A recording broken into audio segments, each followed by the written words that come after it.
in your brain, you're in the nerds domain. Come on in, it's about to begin. Hi, everybody, and welcome back to the Nerds Domain podcast. This week and next, we're going to be doing our favorites of everything. So we're going to talk about our favorites of our normal review subjects. We're going to split movies and TV into two separate subjects. And that'll be this week and next week. So stay tuned for the second half next week.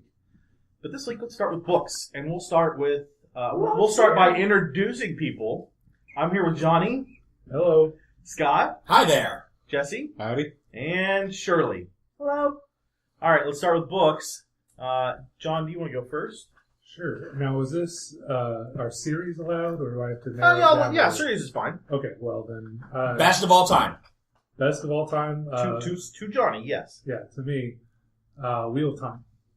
I've been reading it since I was a sophomore in high school, and I got Because that's how long it takes to read it. Okay, sorry. No, it was funny. No, honestly, yeah, because I was a sophomore in high school in 97, 98. Is that right? Yeah. Yeah. Oh, 97, yeah. 98, when I was a sophomore in high school and discovered the series. It was started in 91. It wrapped up last year, 2 years ago. 2 years ago, because it's almost Christmas again, yeah. 14 books in the series. Unfortunately, Robert Jordan passed away. There were 15. New Spring? Oh, right. New Spring. I haven't read that one yet. I need to borrow it from somebody or, get my cheap butt outside and buy it in a bookstore or something. So anyway, it's a great tale of fantasy in the Tolkien tradition, but it creates a great world where things are a little less complicated than what Tolkien describes. A little less dry, I guess. Oh, okay. For me, Right. you know, Sure. I don't think they're less complicated. I think there's more politics. More complicated. Oh, there's more politics, yeah. Names are easier, though. Yeah, I'll give it that. Character named Matt, that's always a good thing. Yeah. But, I mean, they're like, I'm trying to remember the name of the captain that I can't. The boys, two of the characters meet a captain of a river ship in the first book, and he is there, and he's just there for one section. You think, okay, that was an interesting little bit, and then he's gone, and then he comes back in like 4 books later, and then he's gone again. You're like, okay, that's clearly the end of him. No, he's in the final book all the way up to the very end, and like you don't expect it because you're sure he's dead 5 times over. There's a lot of characters I find because I'm reading this. Yeah, I would like to finish it eventually. I'm reading this, but I find a lot of characters and a lot of stuff that he touches on once, moves on, and then comes back and touches on it again. And if you didn't pay attention the first time, you might be a little lost. Yeah. Which I like that. And it also blew my mind. I was done with the series completely. I thought I had digested it all and gotten everything I was going to out of it, and I was just going to wait a few more years and then start it up again just to relive the experience.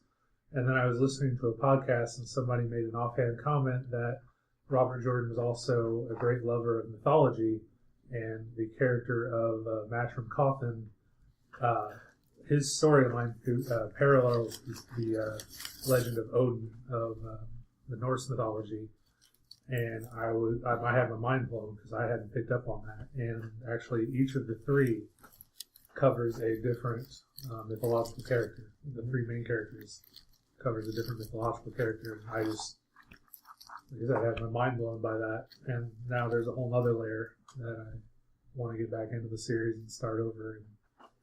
So are we also going to do single, standalone, 1 book? Yeah, we can. Yeah, absolutely. Well, no. Are we going to do series and books? No. Oh, well, that's not. So, who's your favorite character in the series? I can't really choose of the 3 because what I found as I read is he'll leave one character out. You'll see. So there's Rand, Matt, and Perrin. Matrim Coffin is Matt. You'll see Rand and Matt for a lot of the book, and Perrin will be nowhere to be seen. And right about the time I'm sitting there thinking, I wonder what is going on in Perrin's life, in air quotes, because I know they're characters, not people. but I wonder what's going on with Perrin. And that's when he gives you a little glimpse. And then you're back to Matt and Rand. You're like, oh, no, I want to know more about that other thing. And then you finish the book. And you got to go on to the next book. And then Perrin comes into the story again. And it's just, he does a great job of stringing you along. And I want to know. And Perrin is left out of, like, all of book 5? And Matt is left out of 2 entire books back to back. Yeah, so I mean, he definitely switches in and out in a very effective way, I think. I won't say anything other than the author drops a building on Matt. And then he's not seen for 2 books. And you're like, I want to know what happened. Well, Lan becomes unbound, and then you don't see him. Yeah. For 2 books? I don't remember. And he may be what you would consider a secondary character, but in this book, there are so many secondary characters. Yeah. Like, there are the 3 kids he just talked about, and then there's like 40 secondary characters. I mean, there's all of them. And then there's these tertiary characters like the riverboat captain, right, who just come back all the time. It's a really good series, even though Jesse hates it. I didn't say I hate it. I just got bored with it. First book is a little slow. It really is. I made it about the 5th. 5th book is also a little slow. Yeah, me too. Was Rand locked in the box by the Spoilers. I don't remember, but Pippin, I think his name was, or the blacksmith. Perrin had just done his big thing and went back home. You can't say done his big thing. Yeah, because that's not. He's got thing. like 8 big things. There were knots that were tied. Okay. And I felt that was a good stopping point, and he was my favorite character in the story. Yeah. So I was just done with it. It gets better. It probably does. I really like Perrin. I really, really like Perrin. Yeah. He's a very simple, straightforward character in a very complicated world. So in this book, no one knows how to make magic items. Perrin figures it out. Oh, really? No spoilers there. No spoilers. All right. Scott, why don't we go to you for your favorite book or book series? My favorite book. Well, I liked this movie, so Gone with the Wind. My favorite book, and I have a really hard time because there's 3, but my favorite book has got to be The Mattery's Circle by Robert Ludlum. And I almost said The Born Identity, because The Born Identity is just an amazing book to read. Oh, I want to read that so bad I can taste it. Oh, it's amazing. The Mattery's Circle is about Brandon Schofield is this U.S. spy agent, and we're talking like Cold War spies, not like James Bond flitting around. I mean, we're talking like we're doing surveillance and counter surveillance and measures and countermeasures, the quote unquote real spy as opposed to James Bond, right? Fantasy spy, correct? And he is the ultimate on the American side, and his counterpart in the former KGB spy. Brandon Schofield he's not blacklisted, but it's of that variety. He's got to go. And his counterpart is also blacklisted. And they do a uh-oh, and there's this pair up. They hate each other. They've been enemies for decades. But who set us up? Who did and it's this spy thriller that is absolutely amazing. In almost every Ludlum out there, there will always be several key elements that are brought together. Fire is almost always used as a distraction. That's why even in the Bourne movie, when he shoots the thing and the propane tank explodes and there's fire and everybody goes, and runs over to it to put it out so that he can sneak by the thing. They do something very, very similar in, not to the shoot the propane tank, but fire is always used as a distraction. Because it is a very primal, it is very somebody at fire. Okay. We've got in the back of our lizard brain, we've got an issue. There's always a car chase in the rain, where you're going, well, it had been raining and it was really slick out there, and we're doing 95 miles an hour, and you're going, oh, this can't end well. There's always one of those, and they're very interesting because they're different each time.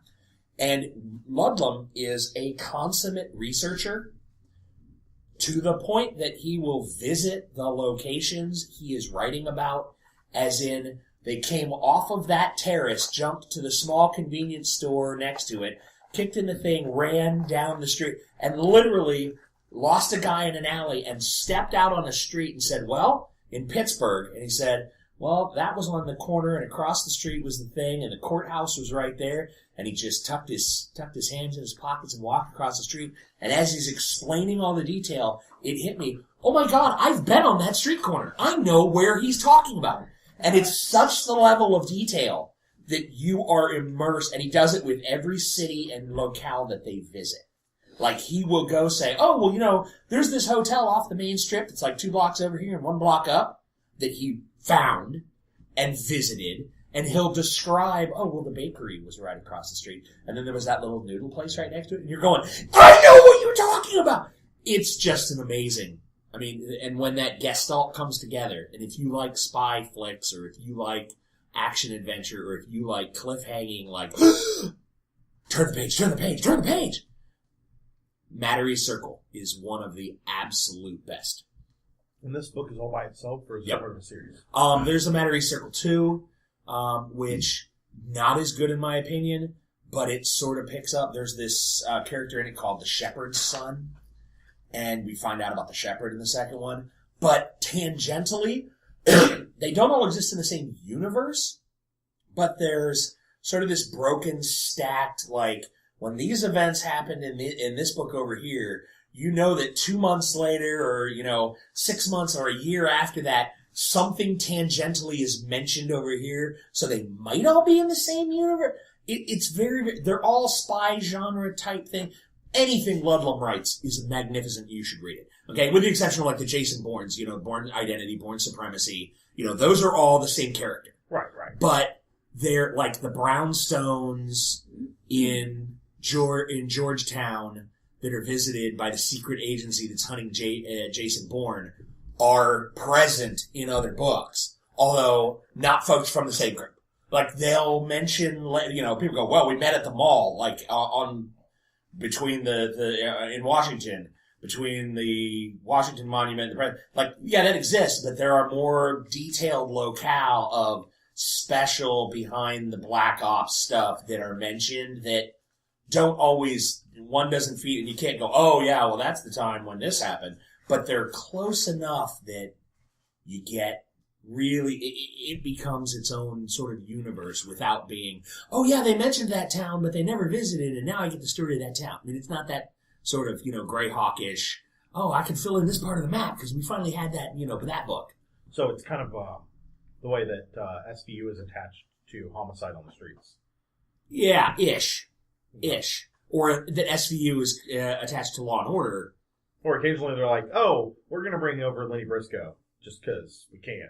And that happens like once or twice. It's not a big thing, no, but it's like Criminal Intent and SVU. Yeah.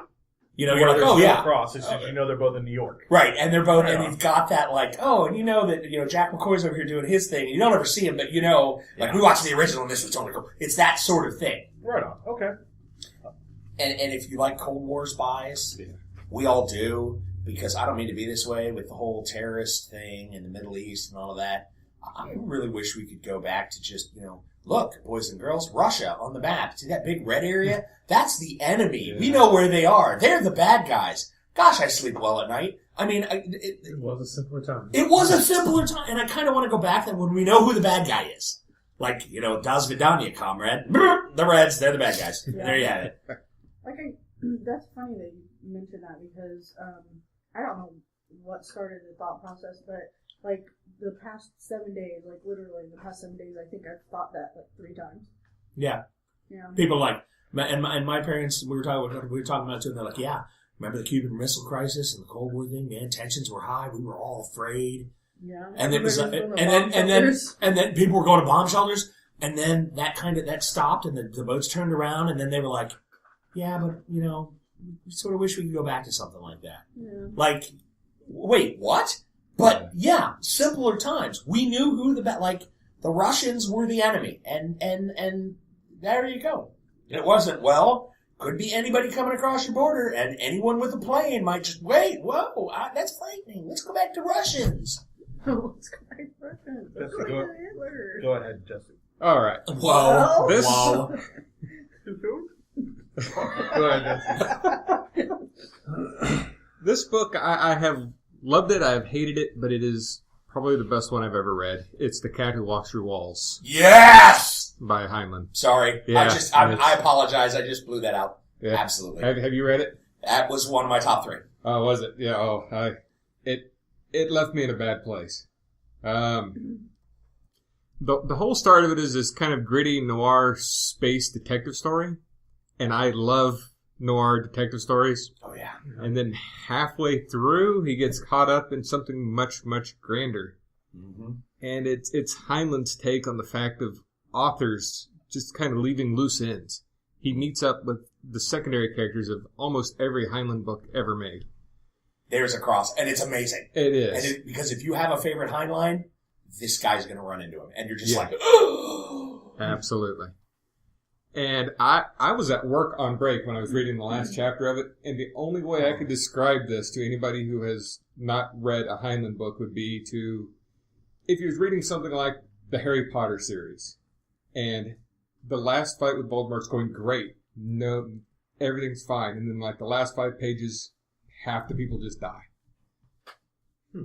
And they literally state what creator would do this to something. And that's like the last line of the book is who would possibly do this to their characters? Who could possibly do this? And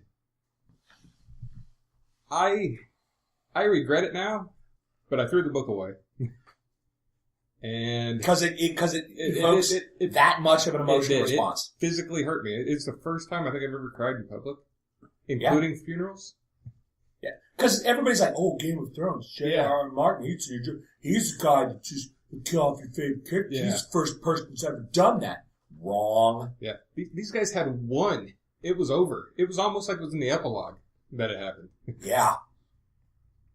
And Heinlein is my favorite sci-fi author. Yeah. Have you read the one that comes after this? Because I kind of refuse to read it because Yes. I want it to end there. No. Is it still? Pick it up. Okay. Yeah. I mean, anything that Heinlein reads, pick it up, read the first sentence. Yeah. Close absolutely. the book. Set it down. If you don't go, wait, but I have questions now. Then maybe Heinlein's not for you. He has some of the best first sentences of books of any author I've ever read. Absolutely. I've never read a book of his I haven't liked. Yeah. Except kind of that one at times. And it's because it's such a visceral response. It really is. And any book that can get that kind of emotion is a good book. Absolutely. Okay, Shirley, go ahead. I have a few. I don't Pick know one. if I have Pick the any third one. favorites. The third one? The third one. The third one.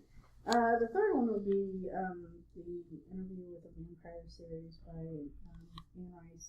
Second one would probably be Mists of Avalon. And first one, which I just forgot. Anyway, so That first one's really good, though. yeah. What the heck was I thinking? So what do you like about the vampire one? Besides the fact it's a well-written story.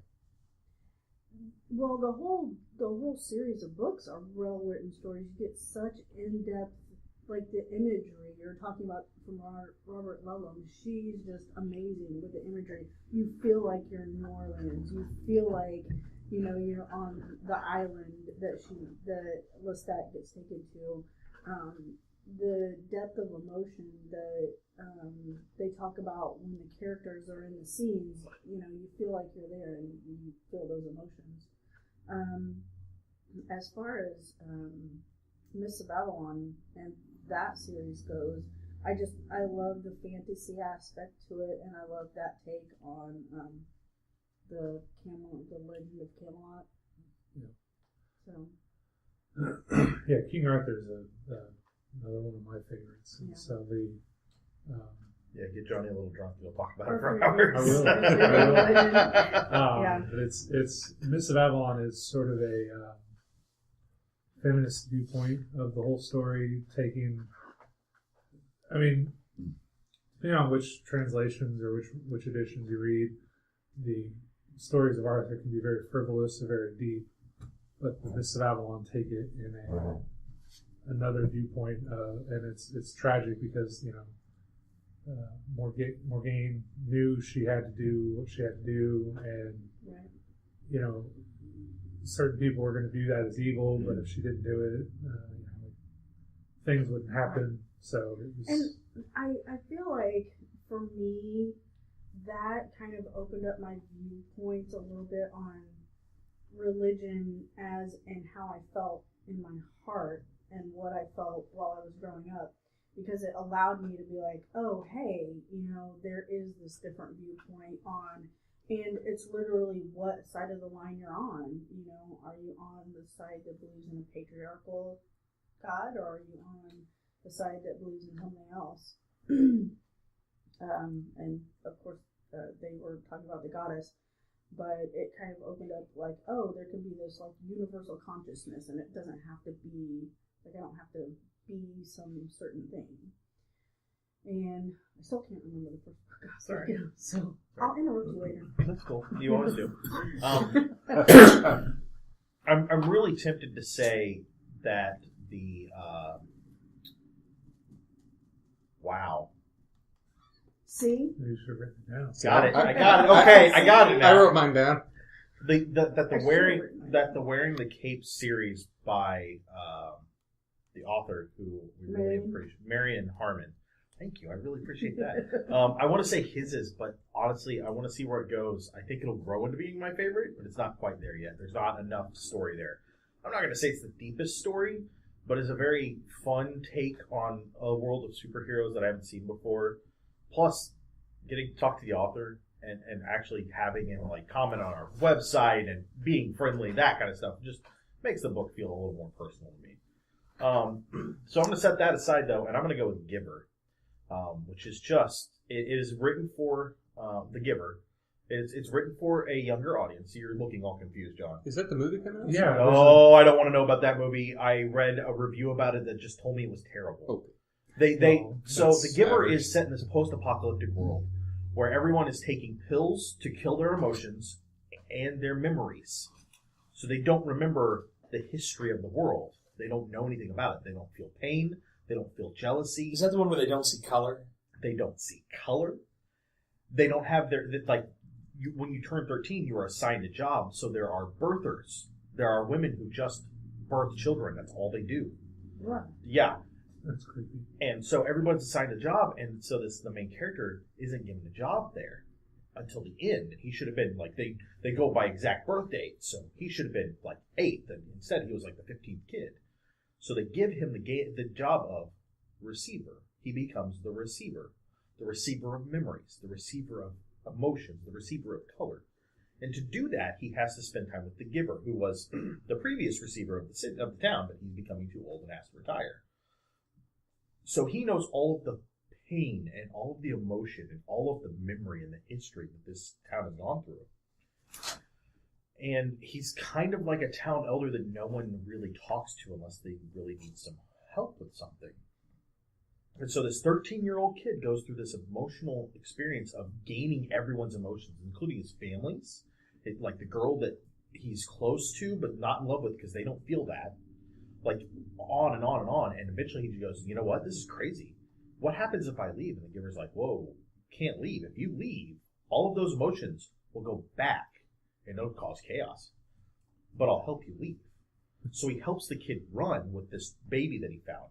And the last scene is literally they go to the top of a hill. It's covered in snow, which he's never seen before. He's experienced the memories of it, but he's never seen it. Gets on a sled. Not sure where the sled comes from. It's not Rosebud. He gets on the sled, holds the kid, and goes down the hill. And that's the end of it. And, like, they're out of food. They're clearly going to die, but he has left. He has liberated himself. It's emotional. It is. I cried at the end of that book. The movie, instead of leaving it ambiguous as to what happens, answers that question, which you should never do. Which is horrible. Yeah. You should leave it ambiguous. I don't care what the answer is, it's the wrong answer. Because for someone, it's the wrong answer. Right. So, Well, and that's the Lady and the Tiger. Well, and then they're like, and then she motioned to the left. There's the end of the story. Which one was it? The Lady and the Tiger. Well, the movie, he opens it and this is what's behind it. That's dumb. It's supposed to be, wait, what happens here? yeah. Well, That's the point of conversation. I did find out that there are sequels to The Giver. Mm-hmm. I didn't know this. I think the book stands on its own. Oh, it does. It's written by Lois Lowry. Mm-hmm. Won a writing award. I'm not sure which one it is. I can't remember. But it's a really, really solid book, and it's written for kids. It's written for, young adults. So it's super simple to get through, but it sets up this world, this post-apocalyptic world that just doesn't make sense as you start to learn about it. Because it's not like we all live in a world. Like, Lois doesn't explain this to you as you're reading it. You slowly learn. Like, we don't have emotions. We don't see color. And that one blew my mind. I'm like, what? I've just been envisioning everyone seeing color, and now they don't, and I have to stop.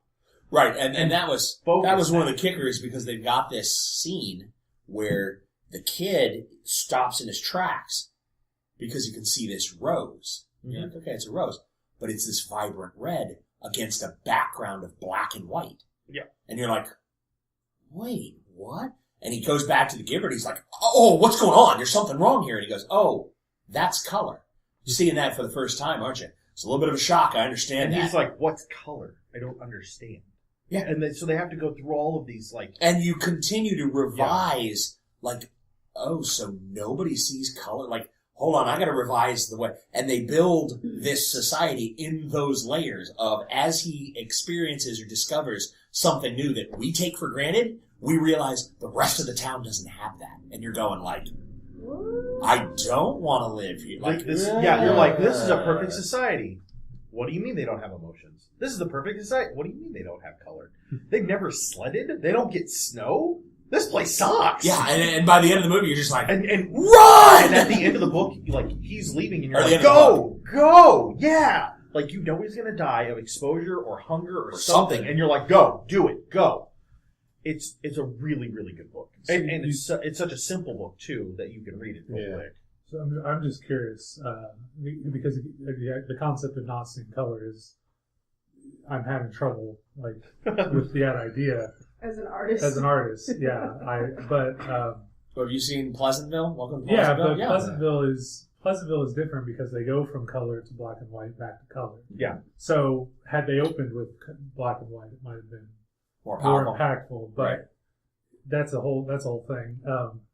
So you said post-apocalyptic, though. Yeah. So is it post-apocalyptic in that the world has been reduced to small, isolated towns with technology? No, it's more dystopic than post-apocalyptic, because it's not like they don't say, well, the war it changed all that. No, there's no mention of it. Okay, so technology... We now have this perfect society because there were these events. But you're not digging in the dirt, and there's not wild animals that you have to watch out for and all that stuff. So I guess it's enclosed. Yeah, and as you just learn about this one town. Yeah. And they never give a size to the town, but you get the feeling that there's only 15 kids his age. So that gives you about, normally you'd say there's 15 breeding families, but there's not because they're all given to from birthers. It's definitely smaller size, and they definitely, as they move forward, because they shock you with the emotion thing and then with the color thing, and they slowly begin to build this picture of, this is a closed system. Yeah, and he begins to revile his father. His father's a doctor. Well, if the baby isn't healthy, they kill it. Right. Yeah. And so he gets those emotions and that knowledge, and he's just like, don't touch me. And that's why he ends up taking the kid. The kid is a little sick. He's going to survive, but he maybe deformed or something. There's something wrong with the kid. Yeah. He's not perfect. And he's like, no, you're not killing this one. I'm out. Yeah, because not only do they have a job that's birther, but they have Spartan law, where if the child comes out sick or deformed in any way, they just kill it. The math says this is not efficient anymore. Huh? That's the and you're like, wait, whoa. Like I said, I just had an issue with post-apocalyptic and how do they survive. Oh yeah, no, you're right. So it's this dystopic future within a closed system totally intrigues me now. Yeah, no, that's fine. We'll go. We're going to switch over to podcasts. Okay. Let's start with Shirley. I know that you aren't the biggest listener of podcasts. We'll start with you, and that way you can just throw something out there, and we'll move on. Which podcast do you always listen to? That's not Best podcast, the one you go to. If you say Ingress Report, it's okay. No, yeah, you're right. I don't listen to very many podcasts, and I don't know why I don't. I should. But the thing is, my interests are so varied and wide. I never have a go-to podcast, or I can say a go-to podcast, because the one that I'm thinking of now, I would say, oh, it's my go-to, but I haven't listened to it in it may very well be a year that I haven't listened to it, but it's Karen Tate's Sacred Woman, and I found her years ago, probably when podcasts first came out. But it's very much along the pagan spiritual path, and has a lot to do with looking into the history of women's mythology and things like that. So that's the one that I go back to every now and again. But right now, I'm listening to Portal Side Chat, which has to do with Ingress. They're very, very helpful. It's an awesome podcast. They have a ton of tips. They have a lot of fun on the show, and I don't know. That's the one I'm stuck on now.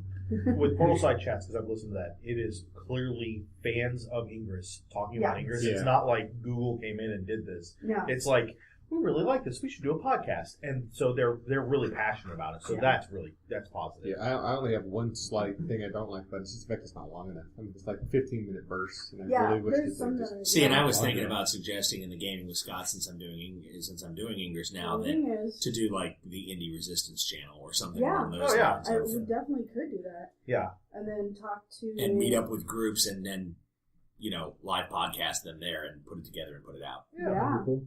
That would be cool. Jesse, podcast. The one I listen to as soon as it comes out You anymore say the Hearthstone podcast. that is one of them, but it is not my favorite. My favorite would have to be Risk. Okay. I found it by pure fluke. It was one of his Risk, Like the Just board game Risk. Okay. but it's not about But the no, board. yeah, it's people telling stories about their life that are very emotional and something you typically wouldn't say in public, like risky stories of things that happen to you. It's typically done live, and it's mostly done by comedians, but still done in a very serious manner. It's very serious subjects, but they do about 3 or 4 different stories at a time. They're all very emotional. They range in topics, and I can honestly say I think I've liked every story on them. Are they? So what is is it the point just to be like validated in what's going on in your life and to be heard, or is it actually like there's other people there that provide feedback and say, oh, we can help you with this There is situation? absolutely no feedback whatsoever. It is Okay. one person telling a story. Like I said, sometimes it's live, Mhm. sometimes it's not. It's just recorded. But it's helping them get the story out, Get the story out. and then it's letting other people hear what's happening. And it's a glimpse into other people's lives. A lot of them are relatable, if not directly, at least in some manner. Mhm. Is it the word? I guess the category not safe for work. Like, do they Absolutely. edit? Yeah. Not safe for work. Because I It mean, gets- This American Life does some really great, hard-hitting stories, but yeah. they obviously are not. They edit their. It is completely Speakers. unedited. Yeah. It can get downright vulgar at times. Sure. The host tells stories frequently, and he is an instructor at a kink camp. Right. And like I said, it's all range of stories. Yeah. They hold nothing back whatsoever. The podcast Jay and Silent Bob Get Old was started in a very similar, for a very similar purpose for one person. So Yeah. if you are a fan of that part of Jay and Silent Bob, the hard stories, then Jason Mewes can tell. The first 25 episodes or of that so, yeah. are really, really good. After that, it kind of becomes the same old thing, and then they switch gears a little bit. Just Yeah, to it's- become a little more goofy. Oh, did it? Because he's gotten past that part in his life, Yeah. and it's. But so, it is a very interesting look at drug addiction. Yeah. I will say, like, of all the things I never thought I would say about Kevin Smith and Jason Mewes, that's a very in-depth, very scary, but very real look at drug addiction. It was fantastic. So Risk keeps that going by going to It different does. people. I highly suggest everybody over the age of 18 give it a shot. Right. It won't be everybody's cup of tea. but Sure, it yeah. is a very interesting podcast. You mentioned it once or twice before, because Yeah. now I think I'm going to actually try it. Scott. I was going to say the Christopher Titus podcast, because he does an opening rant each one, the Armageddon Report. He's got a bunch of inside stuff, and I listen to it regularly. But when I need to clear space out, I would have said the BBC podcast because BBC World News. I've got a bunch of those on there. But if there's one that When I delete stuff off, everything basically goes, and the only podcast that I really, really keep is Manager Tools. Fair. And it's manager-tools.com, and they've got manager tools and career tools. And basically the idea is, okay, you want to be a manager, like a manager in a company, or you want to be a vice president, or a senior VP, or a CEO. You want to manage a group of people from a small department all the way up to an entire company. Here's what you need to know.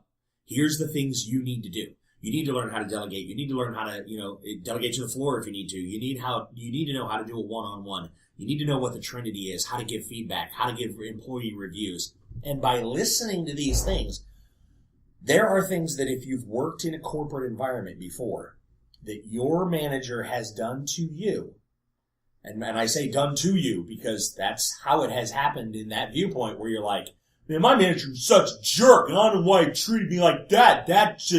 She's horrible, and he's horrible. I don't know why. That's so unfair. This is a bunch of bull. I hate that person. We've all had those things. Well, this is coaching for the other side, that when you're a manager, you're going to need to do this, or you're going to need to do that. And you're like, well, that's what that one jerk did to me. And you lean back, and he goes, and here's why you need to do that. Here's how you handle corporate email. Here's how you handle, and they do things all the way down to, here's how you dress for an interview. Here's how you shake a hand. Here's how you shake a hand. Here, when somebody offers your hand, this is the way you shake their hand. This is how you write a thank you note. Here's how you introduce people. Yeah. Depending on their position, your position, and the position of the person you're introducing. Yeah. Like, it's a really solid podcast. It's a lot. I will say that. And if you listen to it from that standpoint, then you go, that's why my manager did that. This is why my manager shows up on a regular basis with more work for me to do when I don't have enough time to get the work done that they've assigned me last week. Why do you keep dumping stuff on my plate, you jerk? Like, can I get the stuff done you want that you keep asking me? So are these things done? No? Well, here's 4 more things for you. What are you doing? Like, why do you have to be just a jerk? There's reasons and it's encouraged that the idea is, if you have people you manage, for the example of giving you more work after there's too much for you to do already. Well, new work means value. There are valuable things. Your company is growing. You're not stagnating, just doing the same thing every week.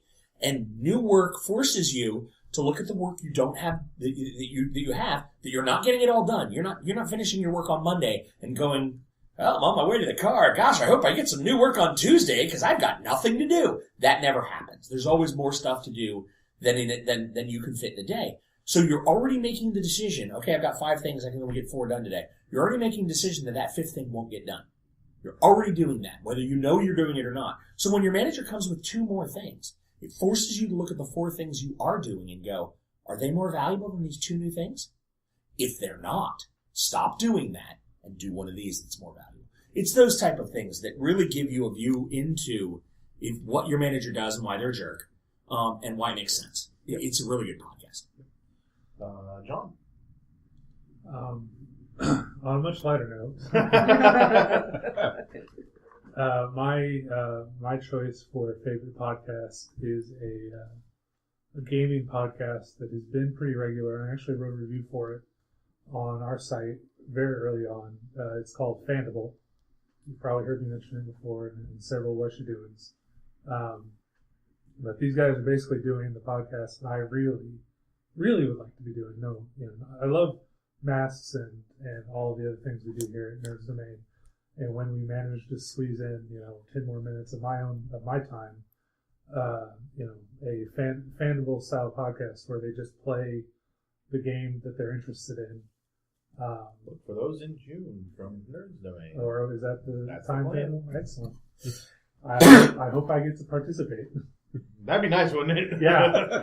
But, it's just they always have fun. They bring up some really interesting games, and they do another thing recently called Geeky Round Topic, where they sit around and talk about a thing, usually gaming related. But that's my thing. I love to learn about new games and hear about new games, and I think they have some good thoughts and opinions that they express very well. Their early recordings were not great because they were recording in a New York City apartment with a train of some sort, not too far away, and one of their hosts was not good about keeping his levels in the right spot. That must be rough when people can't keep their levels in the right spot. From a loudness standpoint, Yeah, says yeah, Scott? Yeah. Sorry. Didn't want to point fingers, but... I'll point fingers myself. We were all at least pointing eyes. Yeah. Yeah, everybody looked down to my end of the table as the mic is sitting on the other end of the table. Yeah. But they've gotten better. They've moved. They've got new equipment. So yeah, they're good stuff. You should go check them out. Can I swing back for half a second and say it's not about, the manager tools makes you a better employee because you have an insight. It doesn't explain why your boss is a jerk. That's the other, that it makes you a better person if you listen to, here's the why behind why these things happen. And I wanted to correct that because I thought I was giving a misinterpretation. Sure. What were you going to say? Oh, I was going to say I remember my first book. Go ahead. All right. What's your podcast, Matt? Because I was getting ready to start. Go ahead. No. It's The Ugly Duckling by Iris Johansson. Okay. So, All right. that's it. All right. On. Okay, before you start, Go ahead. So, Johnny. when you say gaming podcast, are you talking like board games or RPGs? Primarily RPGs. Okay. I mean, they'll talk. Jesus, the guy who had the level issue in the beginning, is into video games of all kinds. Two of the hosts, who are a married couple, were really into that superhero game that got turned off recently. Yours. City Heroes. City of Heroes. They're really into that. They'll talk about that. So That's been like 3 years ago. was it? Yeah, it's not that recently. Well, but yeah, I'm with you. for me, it's recent In because a that's live how. stream, it's recent. Yeah. Yeah, the 3 years out of the 31, it's pretty recent. But no, they'll talk briefly about those kinds of things, but it's primarily tabletop role playing games. How old are you again? 31. You do realize that when you 14, start yeah. measuring 32. percentage of your life that you've lived that you're old, right? Yeah. Okay, just checking. So, let's do my podcast now. Is that okay, Jesse, Shirley? I thought you already did yours. Scott? Did you No, start? I started with you. Oh. He's been at the end of both lines so far. So, my favorite podcast, and it really is a toss-up between two, and it's really unfortunate because both of them are great. But my favorite podcast is Film Sack. I love Film Sack. It's the only podcast that... SEC? S-A-C-K. Okay. Film Okay. Sack. Okay. Like a sack of film. You Yes. should see Yes. what was that. No, Film Sack. Crushing on. So, Zach isn't on that one. That's no. Yeah, that's the Frog Pants. No, that's Zach on. That's Zach on film. That's Phil Zach. It quite literally is Zach on film. Film, or Zach film, not film Sack. Okay. Yeah. You want it? Go Film Sack, where they watch movies typically on Netflix and talk about how terrible they were. So they watch things like Troll 2. Yeah, so they sack them as in make fun of them. The Alchemist, yeah. I sent them Minority Report and they watched that. That was a good movie. Well, because one of the guys absolutely hates it, and they said, if we get DVDs, we'll watch it. And I went, oh, I'm going to go find them at the cheapest place possible. Got them for $1 each. I spent more in shipping than I did for the movies. But Film Sack is 4 guys, Scott Johnson, who's a cartoonist, or who is, a cartoonist. And a, illustrator. he does podcasts. Really funny guy. Runs the Frog Pants Network. Absolutely. Brian Dunaway, who's also a cartoonist and a podcaster, really funny guy. What's his name? Randy Jordan, who looks like Jesus. Also a very funny guy. Looks like white Jesus. Looks like white Jesus. And works at Blizzard, which is why he left the Instance podcast, which was all about World of Warcraft. Now he works for Blizzard. Nice. And then the last guy is Brian Ibbett, who is a That's a powerhouse panel there. website designer and podcaster and music producer. Yeah. So these 4 guys are all hilarious. So they always open up with like their introduction talking about the movie, and they always close with their Twitter post, which is never 144 characters. Yeah. But those 2 things all by themselves, if they just did a podcast about that, they explained the movie and did the Twitter post and did nothing else, I would listen to that too. Because they're that good. But then they go through tropes, and they watched Wrath of Khan, which they just, if you watch it from that viewpoint of where are the tropes and what have they done here, there are some goofy things. You're like, still a fantastic movie. Khan! Go ahead. Always. Yeah, but then they watched Search for Spock, Oh, horrid movie. which we got to see that film Zach live at Nerdtacular 2013. You suck. But it is, I think, by far the best podcast that Scott Johnson does, easily. Oh, wow. And I think it's the best one that I have. My other one was Top 5. It's the other one that, like, literally as soon as it comes out, I hit download. I don't wait. I don't do anything else. I hit download. The Top 5 Express, I could get rid of those. But Well, they're only gonna do top 5 once every 2 weeks. That's And fair, Top 5 that's fair. Express by Bruce Otter on the Major Spoilers Network is what it is. yeah, It's his opinion of 5 things. Yeah. I can't believe I forgot about Top 5. Ever since I switched to my iPhone, I've been trying to think of podcasts I used to listen to, and that was one of them. Top that 5 I is listened good. to a lot. Should I just hand you my phone? Yeah, Now, the probably fact not. that nobody said Masks of Nyarlathotep or Nerds Away Podcast, that means you're all fired, including me. I would have to I listen thought to it one of would them be- first. I thought it would be a little too That's over fair. the top to Can we ourselves. can we all get rehired after this podcast? Yeah, ask Johnny, though, your seniority resets. Oh, no. I'm in Bottom trouble. of the totem pole. You have to quit and reapply first, though. Oh, Wow. First and last out, right? All right, so let's go ahead and get into games. I'll start this time. I just heard you talk. Jeez. Oh. My favorite game by far is Signals of the Multiverse. I love superheroes. I love cards. I like co-op games. I do enjoy a good competitive game. This one does it really well. It's a lot of interplay. It runs itself. Nobody has to be the bad guy. I'm all about not having to have a bad guy. Like somebody else, like the game runs itself that way. I think it takes a lot of the great aspects of stuff like Arkham Horror or Elder Sign, and it makes it simple. In the case of Arkham Horror, and then makes it superheroes in both cases. I really, really, really like it. And I think everybody here knows I'll play anytime. Like, quite literally, some people know that I will play in the middle of the night, and they will glare at me a At lot. 2 o'clock in the morning. Yeah, so I really like Signals of the Multiverse. Let's go with Scott next. Does it have to be a board game? I Game. hope not. Game? No, go ahead. It's a toss-up between Mass Effect, which probably comes in second, and Assassin's Creed. Assassin's Creed, especially Black Flag, the fourth one. I'm all about the piratey.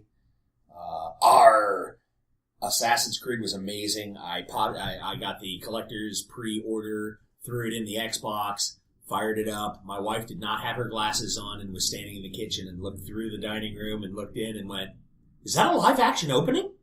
And I went, "No, sweetie, that's all CGI." And she went, "Whoa, those graphics are amazing." And I have vacationed down in the Caribbean, and it is one of the most amazing places I've ever visited. And you can go to it is just phenomenal. It's like being there again, and it's amazing. I'm going to let you finish. No, But I'm now done. I get to interrupt. Go ahead. I should have said Fallout. Both of the Fallout 3 and Fallout New Vegas are. I'll be talking about Fallout. Okay, good. Then I'm as long as they get mentioned. Then I'm happy. Yeah.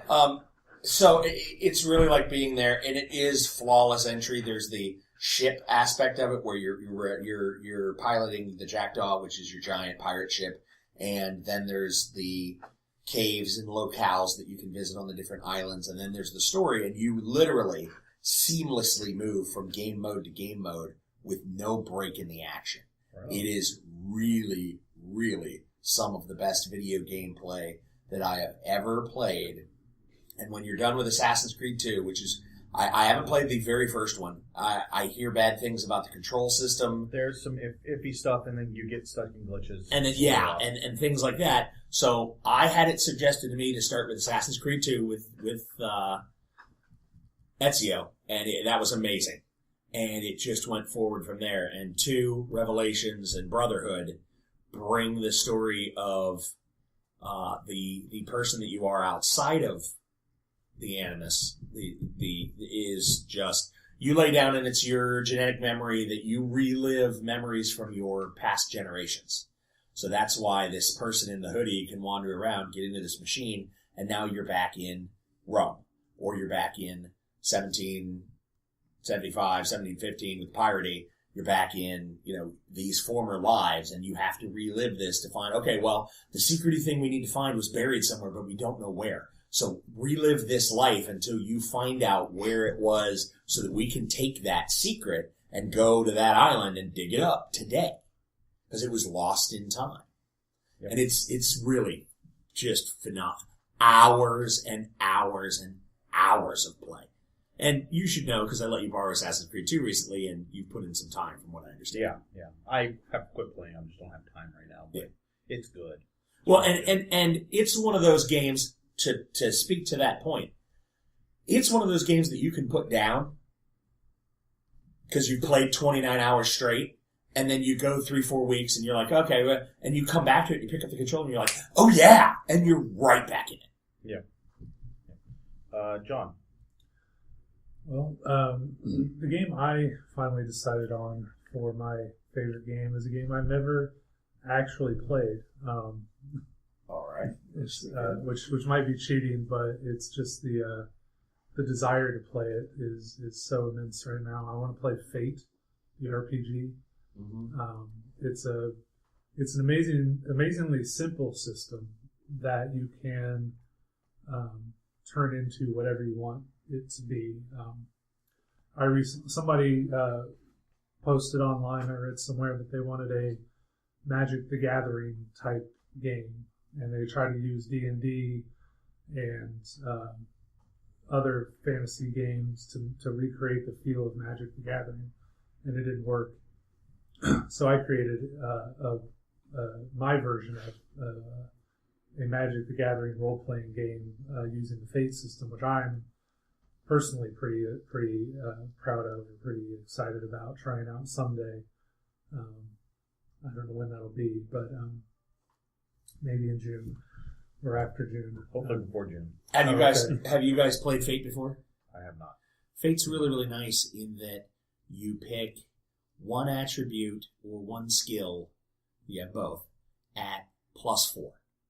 2 at +3, 3 at +2, 4 at +1, and then 5 at 0.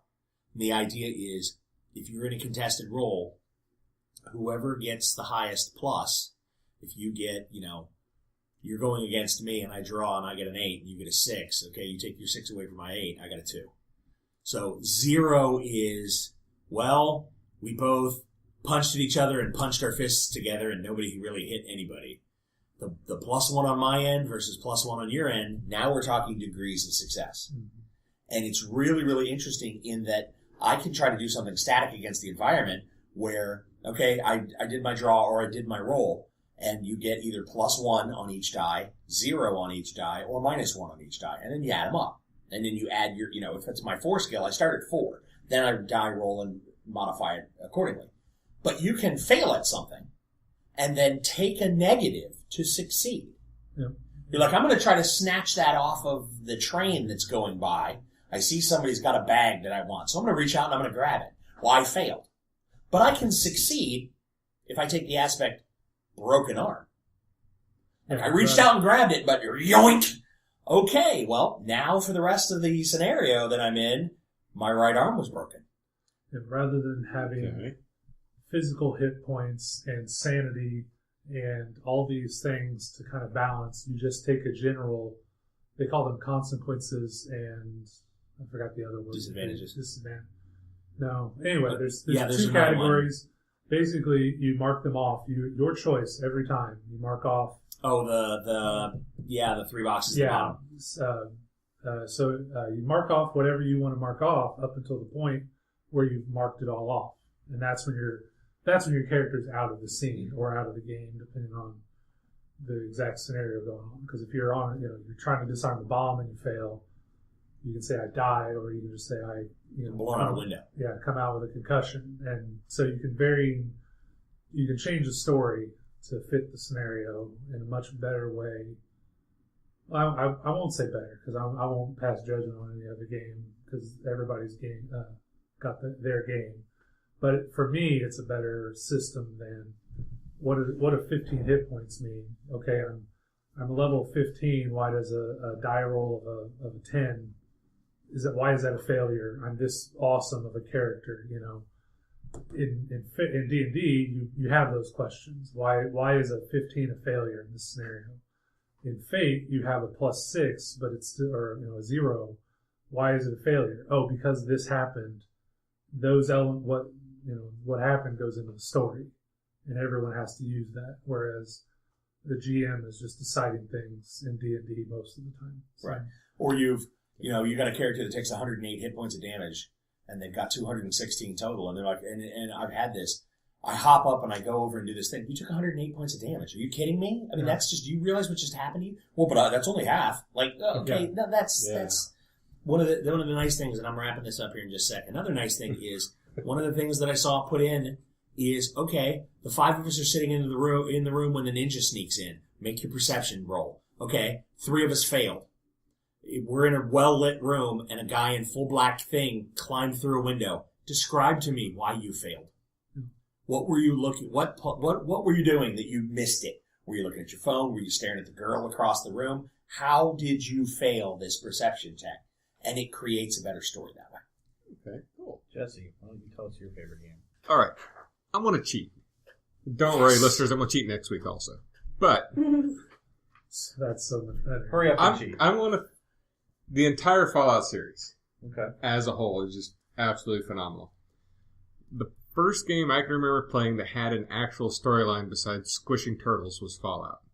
What did you play where you switch turtles? Mario Brothers.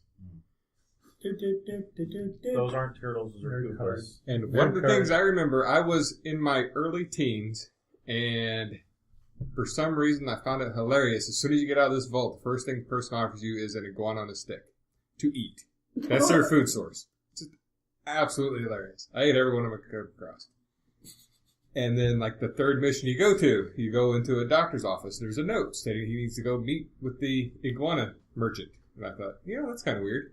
And you go down below, and you find out that I ate every one of them I could. I just got that. Go ahead. Iguanas, there are no iguanas in the region. It's the people that the doctor's hacking up and putting on the stick. And that's awesome. That was my introduction to the series. That's amazing. And suddenly you didn't feel so good about eating as many iguanas on a stick as you could, huh? Exactly. How did you feel about the transition between top-down to first-person? I was very resistant, and I wish I wasn't. See, if Fallout 3 would have been top-down, it would have been much better, I think. I enjoyed it for what it was.